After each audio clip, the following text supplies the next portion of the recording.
Well, scrambled is fine, fried is okay, but why not upgrade your egg game at home? Chef Kevin Johnson from Parisi Coffee shows us how to make a delicious frittata.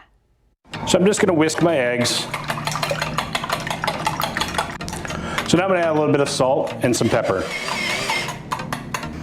All right, so I'm back at the stove. I've got my ingredients over here. My eggs are whisked and seasoned. I'm going to add a little bit of olive oil to the pan. Just a couple tablespoons.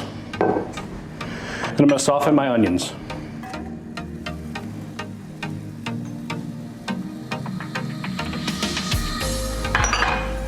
I don't really want them to brown, I just want them to soften.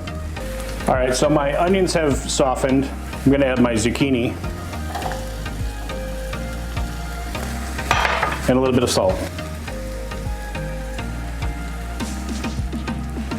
I'm going to cook my zucchini till it starts to brown just a little. All right, so my zucchini started to brown. I'm going to add my pre-cooked sliced potatoes. Just going to brown those very, very lightly.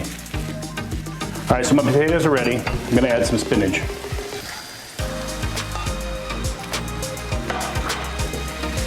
I just want the spinach to wilt lightly. All right, my spinach has started to wilt. Now I'm going to add my eggs. I'm going to fold in part of my goat cheese to my egg mixture. And save the rest to put on top.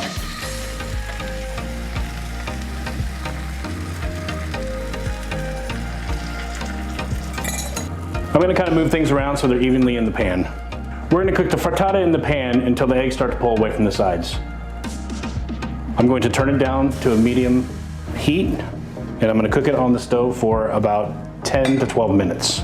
All right, so I'm going to check my frittata. Pulls away nicely from the side, and now I'm going to top it with some goat cheese and pop it in the oven for a minute.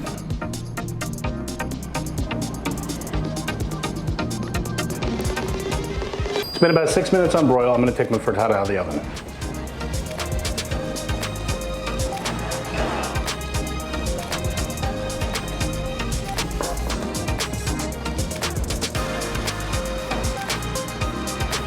Okay, now that my frittata has sit for about 4 or 5 minutes, I'm going to cut into it. All right, so as you can see, very few ingredients and takes very little time. Overall, probably took about 20 minutes of cooking and about 10 to 12 minutes of prep. Man, that frittata went next level with the zucchini and potatoes, and I can guarantee I am not the only hungry one right now. If you also want to make mini frittatas, you could pour the mixture into cupcake pans and you could use that for a brunch.